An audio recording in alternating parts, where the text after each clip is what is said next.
Bonjour à toutes et à tous et bienvenue au rendez-vous du 13h. Voici le sommaire. La rédaction du journal télévisé nous parle dans cette édition des légumineuses et de leurs valeurs nutritives. C'est à la faveur de la journée internationale des légumineuses célébrée ce 10 février.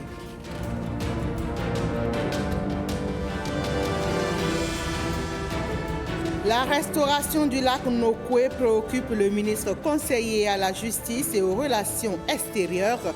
Il a échangé avec le peuple roi 7 de Cotonou à ce propos. Les détails dans ce journal. Les marchés modernes, niche d'opportunités pour l'économie locale. Le dossier économie de ce lundi nous propose un zoom sur ces infrastructures marchandes de type moderne qui trônent depuis peu dans des villes du Bénin. Retour sur l'émission Focus de ce dimanche. Le coordonnateur des ministres conseillers était l'invité. Janvier Yawedeo a décortiqué l'actualité politique nationale. Il est revenu sur le rôle des ministres conseillers, la récente sortie de l'ancien président de l'Assemblée nationale, Adrien Ngouedji, puis la possibilité ou non d'un troisième mandat pour le président Patrice Talon. Le résumé du plateau avec Ariane Da Silva. Lorsqu'on parle des portefeuilles... C'est à un exercice d'analyse de l'actualité politique qu'a été convié Janvier Yawedeo. Au menu des échanges, le rôle et les missions des ministres conseillers. Le président Talon, comme il ne peut pas être sur le terrain, communiquer avec le peuple béninois tout le temps, je dirais, je caricature, il s'est divisé en 12, tout simplement, pour faire une évaluation du travail accompli pour les populations, recevoir en retour les dernières doléances, les avis et éventuellement réajuster les tirs si cela s'imposait. La dernière sortie de l'ancien président de l'Assemblée nationale, Adrien Ngouedji, a aussi alimenté l'entretien. Moi, je pense que il vaut mieux qu'on parle de choses sérieuses parce que Adrien Ngouedji est capable. Il a cette facilité à revenir sur ses propos. Même dans 3 mois, il est capable de dire le contraire de ce que vous avez entendu. Donc ça ne sert à rien du tout de prendre ses propos au sérieux. En politique, on cherche toujours à faire de l'addition. Personne n'aurait voulu voir le président Ngouedji et son parti politique, le PRD, quitter la mouvance. Personne. On ne souhaite pas. Mais lui-même sait, avec le nouveau code électoral, et même avec l'ancien. Son parti politique, le PRD, ne peut plus avoir des députés. Même avec l'ancien code, n'a pas pu totaliser 10% sur le plan national. Alors, aujourd'hui, qu'il prenne le risque de quitter la mouvance, ça ne l'arrange pas. Et même, avec ces 5%, il rejoignait l'opposition, c'est-à-dire les démocrates. Ça ne donnerait rien du tout. Il n'y aura pas d'issue. Il n'y a pas d'issue. Autre sujet brûlant de l'actualité, la possibilité ou non d'un troisième mandat pour Patrice Talon. La question qui agite l'opinion publique a même fait l'objet d'un recours. Le président Talon n'est pas demandeur. Quand j'échange avec lui, son souci, c'est comment faire pour que toute l'avancée en termes de développement de notre pays ne soit pas remise en cause. Nous devons repasser à l'évolution, à la marche du Bénin vers son destin dans le temps. Le modèle chinois interpelle. Le système chinois est exceptionnel. Vous êtes là, celui qui va vous défaire, ce n'est même pas le grand monde, c'est le parti politique qui vous retire sa confiance parce que vous faites mal. Mais tant que le président de la République fait bien, pourquoi le remplacer? L'expression d'un regret de voir Patrice Talon partir? Ah oui, moi je regrette. Je regretterais amèrement son départ. Même si le président Talon partait, que le système qu'il a mis en place perdure. Ce n'est pas la personne du président Talon qui me préoccupe. Le Bénin aujourd'hui est exactement dans la position d'un avion qui décolle. Si vous ne laissez pas cet avion se stabiliser, et vous demandez au pilote de redescendre, ça va cracher. Et nous sommes dans une position aujourd'hui, dans une situation où le Bénin a pris de l'envol. Bonne nouvelle pour les populations du département des Collines. Elles vont bénéficier bientôt des sources d'approvisionnement en eau potable. L'annonce a été faite par le porte-parole du gouvernement Wilfried Léandre Rungbeji et c'était au cours d'une séance de travail à la mairie de Savé. Pierre Tadré aussi. Les collines ici, et Savé en particulier, vous allez devenir une des sources d'approvisionnement d'une bonne partie du pays en eau potable. Des applaudissements nourris pour accueillir cette bonne nouvelle qui s'inscrit dans le cadre des projets spéciaux du PAJ prévus par l'exécutif pour la commune de Savé. Tous ceux qui sont ici ont connu les problèmes d'eau, vrai ou faux? L'eau potable, qui n'a pas bu l'eau de pluie, l'eau de la rivière, l'eau de la mare, qui n'a pas cherché l'eau et mis au feu ou bien mis un filtre pour recueillir un peu, qui n'a pas fait ça ici? Mais est-ce qu'aujourd'hui, on peut jurer que nos enfants ne vont plus connaître ça? Moi, je suis sûr qu'à partir de maintenant et d'ici à 2 ans, il n'y a plus un seul enfant de Savé qui va naître et maman va dire qu'il faut aller chercher l'eau à la rivière pour boire. Il va avoir l'eau dans son robinet. Ça, c'est quelque chose de fondamental. C'est pareil pour Savé au Kéowo. Et on veut plus, oui ou non? Oui. On veut plus. Mais comme nous sommes des gens honnêtes, on commence à reconnaître ce qui est fait, qui est très important et qui n'avait pas été fait avant et qui, si on avait continué à faire la politique comme on la faisait jusqu'en 2016, aujourd'hui encore on serait en train de parler de promesses avec Savé et tout, Savé au Kéowo, vrai ou faux? On n'aurait pas l'eau potable parce qu'il y a des gens qui ont dit que ce n'est pas possible d'avoir de l'eau potable dans les collines. On n'aurait même pas l'hôpital. Important pour la santé. Ce sont les choses qui changent et qui changent bien dans le pays. L'époque de la politique politicienne est derrière nous. Le problème d'eau est réglé dans les collines, c'est définitivement réglé.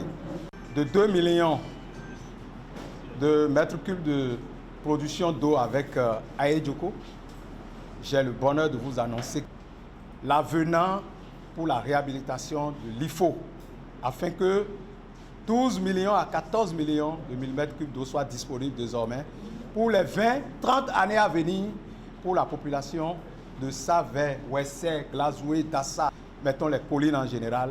La contractualisation de l'avenant est devenue une réalité. Notre commune vit en effet actuellement une importante transformation. Chaque quartier, chaque village témoigne de cette dynamique de développement initiée par le programme d'action du gouvernement. Nous voyons les actions en face et Savé a été la commune dans les collines le plus impactée sur tous les plans d'ailleurs. Et infrastructure, routière, sanitaire et sur le plan éducatif en général. Et aussi, il faut parler de 2 ministres désormais à Savé. C'est aussi des œuvres louables. Dans un dialogue fraternel, les populations ont exprimé leurs préoccupations relatives notamment aux infrastructures socio-communautaires, la libération des enfants de Savé encore en détention, sans occulter l'épineuse question de la SUCOBE. Il y a 3 mois, j'étais ici et les jeunes ont posé le problème. Plusieurs parmi eux. Et je leur ai dit que je rendrais compte. Effectivement, j'ai parlé avec Madame Shadia Assouma, ministre de l'Industrie et du Commerce. L'assurance qu'elle m'a donnée et que je veux partager avec vous, c'est que le président de la République lui a demandé de ne pas ranger le dossier de SUCOBE et qu'elle est en discussion avec des partenaires pour une reprise possible afin que les activités reprennent. Donc, sur les temps qui viennent, je crois que les discussions vont se poursuivre et une fois qu'un accord aura été trouvé, nous aurons le bonheur, avec elle et au nom du gouvernement, de venir dire formellement à Monsieur le maire et à vous tous ici que la sucrerie va reprendre ses activités parce qu'on sait que 2000, 3000, 4000 personnes qui travaillent là, à temps plein ou occasionnel, ça apporte beaucoup pour l'économie de Savé, ça apporte beaucoup pour les familles qui en vivent et c'est bon pour le développement. C'est quand même impressionnant ce qui se passe maintenant avec autant de cadres promus et avec la masse de réalisations qu'on a. Les enfants qui mangent à l'école, un repas chaud. Et la plupart des écoles ici aujourd'hui sont couvertes. On n'est pas encore à 100%, mais on n'est pas loin. Parce que presque toutes les écoles à Savès sont des écoles rurales.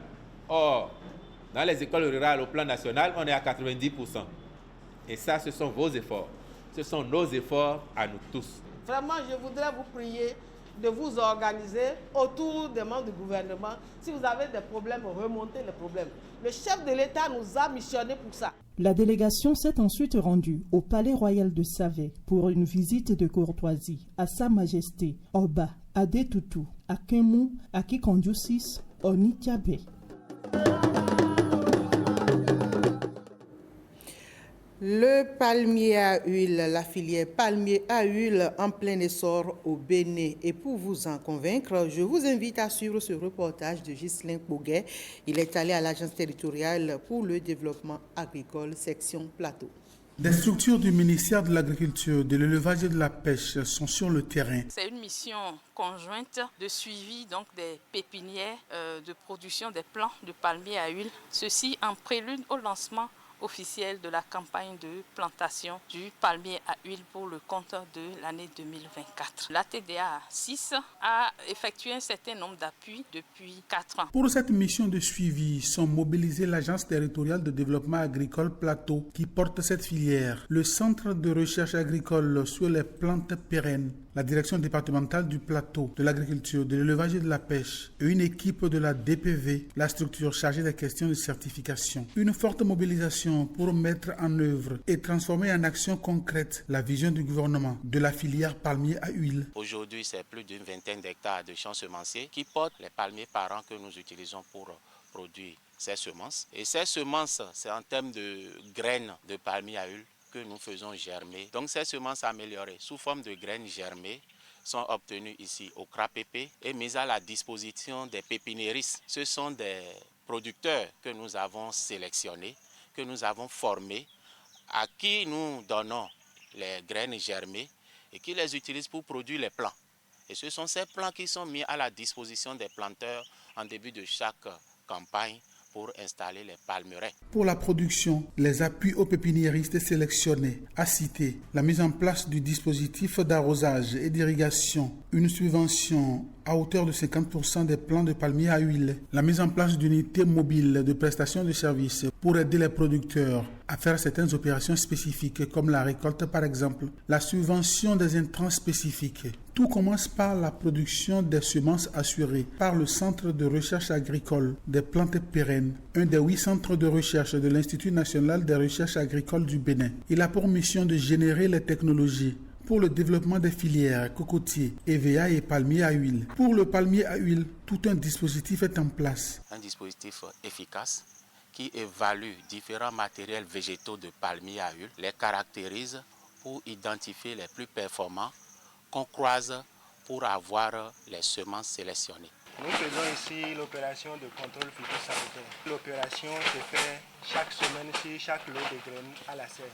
Nous avons rendu visite à des pépiniéristes, histoire de vérifier ce qui nous a été dit par les officiels.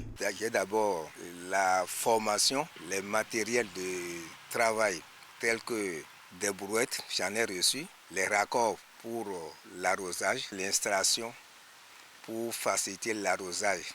Tout ça, c'est l'appui, c'est l'aide du gouvernement à travers la TDA. On a signé un partenariat avec la TDA. Nous avons commencé un programme avec eux. Ils nous ont appuyé. La dynamique du développement de la filière palmier à huile commence par prendre de l'essor. Nous avons toujours les graines de palmier à huile à temps. Puis maintenant, l'appui conseil des structures étatiques comme le CRAPP, la TDA 6, ainsi de suite. Ça a pris. Nous avions commencé avec 5 000 plants. Aujourd'hui, nous sommes à près de 20 000. Il y en a qui sont à 80 000. Le jour seul, cette année, nous avons produit près de 80 à 100 000 plants. Ce n'était pas ça il y a 10 ans. Tout ce travail abattu permet, dans les conditions du Bénin, d'avoir jusqu'à 18 tonnes de régime à l'hectare. Nous avons mis en place des centres de stockage qui sont faits de bureaux, de salles de réunion, de salles de magasins, de tanks de stockage de volumes divers, des ponts bascules aussi pour le pesage des régimes, et ceci au profit des groupes de warrantage. Nous avons mis en place des équipements modernes au niveau d'un certain nombre d'unités de transformation pour améliorer aussi le taux d'extraction de l'huile, pour également améliorer la qualité de l'huile qui sort. Nous avons appuyé les aspects de renforcement de capacité des acteurs en termes donc de normes de production de qualité d'huile. Et pour ça, nous avons eu à élaborer, avec l'appui de l'Agence de normalisation et de métrologie, donc des brochures sur les normes de qualité de production de 3 types d'huile issues du palmier à huile, notamment l'huile rouge ordinaire, l'huile aromatisée communément appelée zomi et l'huile palmiste. Nous avons déjà fait une démarche auprès de la GDIZ pour voir les possibilités donc, de raffiner notre huile sur place. Mais la production obéit à des normes et à des réglementations. Nous, notre rôle, c'est de faire le contrôle de l'état des plants conduits par ces pépiniéristes agréés, reconnus, et aussi de faire la surveillance par rapport aux fraudeurs, c'est-à-dire des producteurs qui ne sont pas agréés et qui cherchent quand même à produire des plants qui ne sont pas contrôlés, qui ne sont pas certifiés. Pour le développement de la filière palmier à huile, tous les maillons de la chaîne sont sous le contrôle du ministère de l'Agriculture, de l'Élevage et de la Pêche. Retour sur les cendres du marché de Sainte-Rita. Après l'incendie survenu le jeudi dernier, une délégation de l'Agence nationale de gestion des marchés est allée évaluer les dégâts. La délégation a annoncé des mesures d'accompagnement. On fait le point avec Edmond Humbo et Gilles Dansou. Une grande partie du marché Missekblé à Sainte-Rita est partie en fumée. Plusieurs dégâts matériels sont à déplorer. Heureusement, pas de pertes en vies humaines. La réaction des responsables au plan local et des sapeurs-pompiers était prompte. Automatiquement, on a commencé à appeler les sapeurs-pompiers. Ils sont arrivés très tôt même. On ne peut pas dire... Quand ils sont arrivés, ils ont pu maîtriser. Ils sont venus avec près de 30 éléments. C'est grâce à eux que ce que vous voyez qui reste là n'a pas été comme les autres. L'ANAGEM, l'Agence nationale de gestion des marchés, déplore cet événement malheureux qui plonge plusieurs familles dans la détresse. Lorsque vous regardez autour de vous, c'est un marché qui a été construit avec des tôles, avec du bois, pas de très bonne qualité. Même l'endroit n'est pas très salubre. Et évidemment, le Sécu l'a dit tout à l'heure, c'est les fils électriques tiqués et tirés pêle-mêle à travers les hangars, par-dessus les hangars, qui semblent être la cause profonde de cet incendie. Vous savez très bien qu'à notre niveau, au niveau de la population, pour éviter des cas de vol dans les maisons, il y a des mamans qui laissent de l'argent dans les marchés. Nous l'avons entendu tout à l'heure.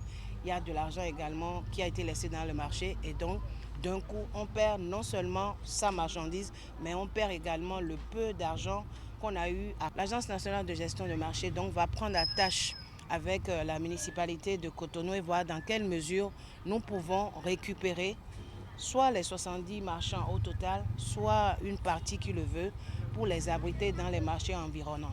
En attendant la prise des mesures d'accompagnement, la vigilance doit être de mise.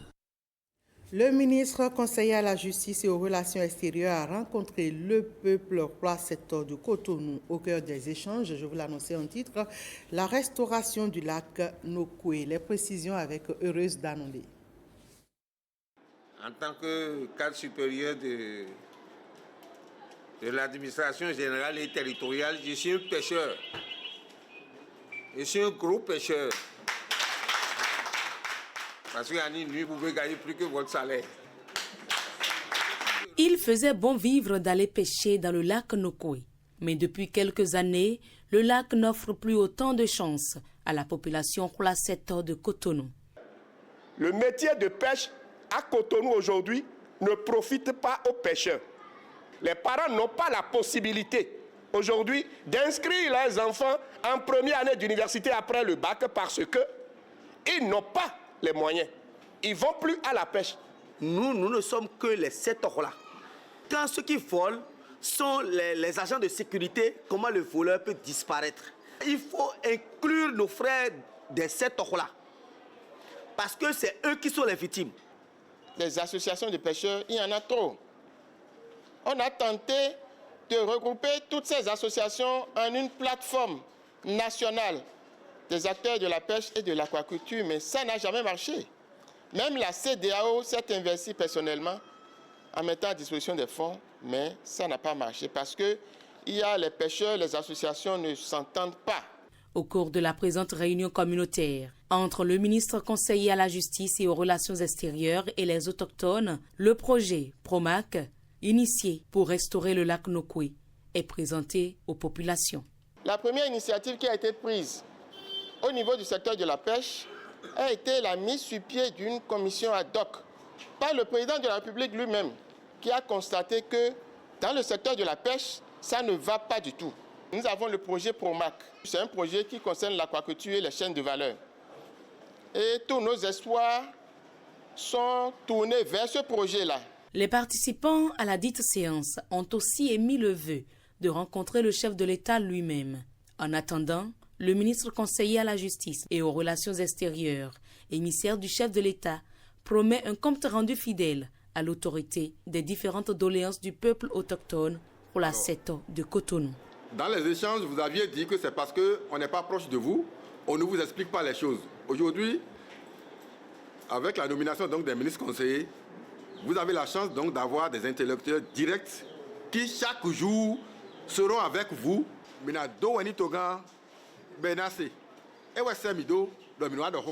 La présente réunion communautaire est initiée par le ministre conseiller à la justice et aux relations extérieures. Elle fait suite à la séance tenue avec la même population sur le code électoral. Je vous l'annonçais aussi à l'entame de cette édition, les légumineuses sont à l'honneur ce 10 février, une occasion pour la communauté internationale de mettre en lumière les bienfaits nutritionnels de ces légumes secs. Les légumineuses apportent un grain de diversité dans les systèmes agroalimentaires. Et c'est le thème retenu pour l'édition 2025 de la Journée mondiale des légumineuses. Amandine Anyamboussou nous parle de leur valeur nutritive. Riches de leur diversité, couleurs et protéines, les légumineuses s'offrent comme un véritable trésor alimentaire. Du haricot aux lentilles, les légumineuses sont une excellente source nutritive dont le plus adoré dans nos plats festifs reste encore le cassoulet. La qualité de leur apport à l'organisme rend les légumineuses plus avantageuses pour leur coût comparé à la viande. Les légumineuses sont classées dans la catégorie des aliments protéinés, mais des protéines végétales. Et les protéines favorisent une bonne croissance chez les enfants. Et chez les adultes aussi, les protéines vont rentrer dans le métabolisme de certains nutriments. Et les protéines vont également favoriser les cicatrisations. Les légumineuses contiennent également du fer. Et le fer rentre dans la formation des globules rouges, donc prévient l'anémie. Et les légumineuses contiennent également d'autres nutriments, d'autres vitamines du complexe B, indispensables également au bon fonctionnement de l'organisme. Les légumineuses contiennent également des fibres et les fibres vont jouer un rôle important dans la digestion. J'ai l'habitude de dire que chaque aliment a sa spécificité. Dans de nombreuses régions du monde, les légumineuses sont un aliment essentiel pour des millions de personnes. Mais pour bien bénéficier de leurs bienfaits, elles doivent être bien cuites. Les légumineuses contiennent des facteurs antinutritionnels qui vont interférer avec l'absorption de certains nutriments. Quand vous changez la première eau de cuisson, vous éliminez ces facteurs antinutritionnels qu'on appelle les fans. Et également, en voulant cuisiner les légumineuses, il y en a qui se penchent vers du bicarbonate, de la potasse ou de la cendre pour accélérer la cuisson. C'est des choses qu'il faut éviter. Quand vous procédez ainsi, vous dénaturez vos légumineuses, vous mangez des aliments vides, vous ne bénéficiez plus des valeurs nutritives qui se retrouvent dans ces aliments. Et quand on parle de légumineuses, au Bénin, nous avons plusieurs légumineuses. Il faut varier son alimentation, consommer les légumineuses diversifiées, que ce ne soit pas toujours les mêmes légumineuses. Et en voulant cuisiner vos légumineuses, accompagnées avec assez de légumes. Au Bénin, actuellement, quand nous voulons consommer les légumineuses, nous penchons vers les fritures, les jars, c'est des choses qu'il faut éviter. Prenez de vos légumineuses avec des céréales et puis des légumes à côté. Ce 10 février, Journée mondiale des légumineuses, offre l'occasion de redécouvrir et promouvoir ces aliments aux multiples formes et vertus. Ces petites graines multicolores représentent l'un des précieux patrimoines alimentaires naturels de l'humanité.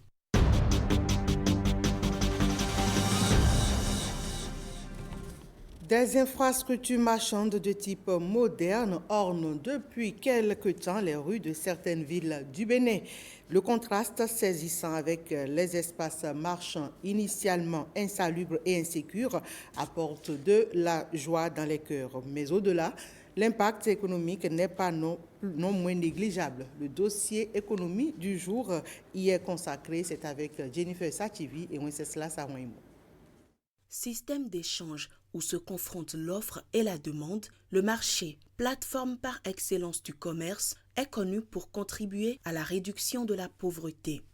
Au Bénin, le secteur bénéficie depuis peu d'une attention particulière à travers la construction de marchés de type moderne conformes aux normes internationales. Nous étions au bord de la rue, mais aujourd'hui maintenant, on peut se vanter d'être dans un local idéal pour mieux exercer notre métier. On était dans un bas-fond, ça n'a pas été du tout facile. La marche a été très longue, mais aujourd'hui, nous disons merci au chef d'État, nous disons merci à tous ceux qui ont collaboré. Nous avons débuté l'ouverture avec le marché de Kadjaoun, lequel marché comporte 50 places. Lorsque nous avons fini d'ouvrir le marché de Kadjaoun, nous sommes allés sur d'autres sites et en fin décembre 2024, nous avons réussi avec l'effort de chacun de nous, de la population et des marchands, à ouvrir au total 14 marchés sur toute l'étendue du territoire national. La mise en place de ces nouveaux marchés peut également se révéler être une opportunité pour l'économie locale. L'aspect attractif et sécurisé peut attirer bien plus d'usagers. Il y a beaucoup de personnes qui vont commencer par se ruer vers ces marchés-là pour s'approvisionner. Ça permet également aux gens de capter d'autres personnes qui vont chercher désormais à occuper des places dans ces marchés-là respectifs pour que la production locale soit vraiment relancée. Vous comprenez avec moi que c'est l'économie béninoise qui va gagner en entièreté parce qu'on va relancer l'économie à court terme à travers la consommation parce qu'autant que nous sommes, nous allons dans les marchés et nous consommons. Et ce n'est qu'à travers la consommation que nous pouvons relancer l'économie à court terme.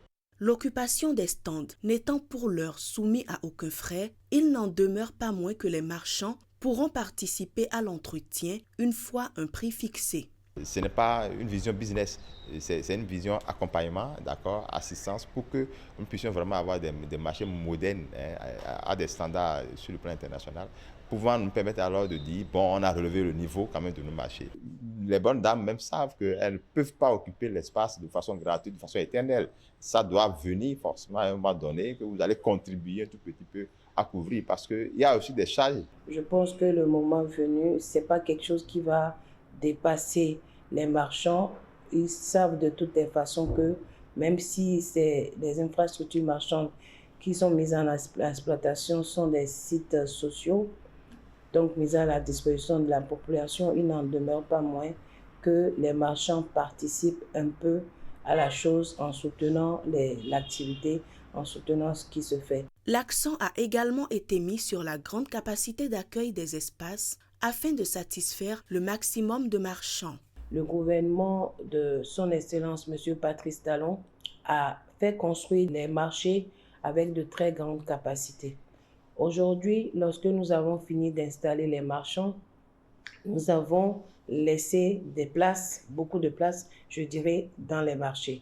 La programmation veut que ces marchands donc de détail qui se retrouvent à Dantokpa rejoignent les marchés de détail. En dehors des 14 marchés modernes officiellement ouverts, 7 autres marchés de détail seront bientôt inaugurés sur l'ensemble du territoire national, ainsi que le pôle agricole du Grand Nokoué et le pôle général commercial Mathieu Kérékou.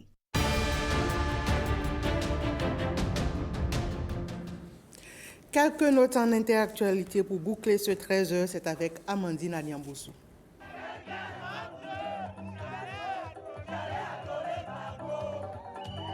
L'ancien président ivoirien Laurent Gbagbo, candidat déclaré à l'élection présidentielle d'octobre prochain, plaide lors d'un meeting à Abidjan pour un scrutin juste et paisible. Il faut que les listes électorales soient vidées de tous les noms qui ne doivent pas y être, et il faut que la commission électorale indépendante d'abord soit une commission électorale et non pas un club d'amis, et de deux, qu'elle soit réellement indépendante.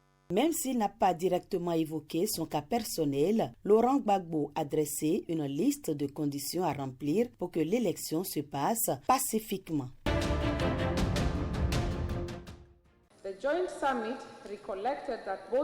Les dirigeants africains réunis en Tanzanie pour faire face à la crise en République démocratique du Congo appellent les chefs militaires à mettre en place un cessez-le-feu immédiat et inconditionnel, ceci dans un délai de 5 jours. Ils ont également appelé à la fourniture d'une assistance humanitaire, y compris le rapatriement des personnes décédées et l'évacuation des blessés, et à l'ouverture de voies d'approvisionnement dans les zones touchées par le conflit dans l'est de la RDC.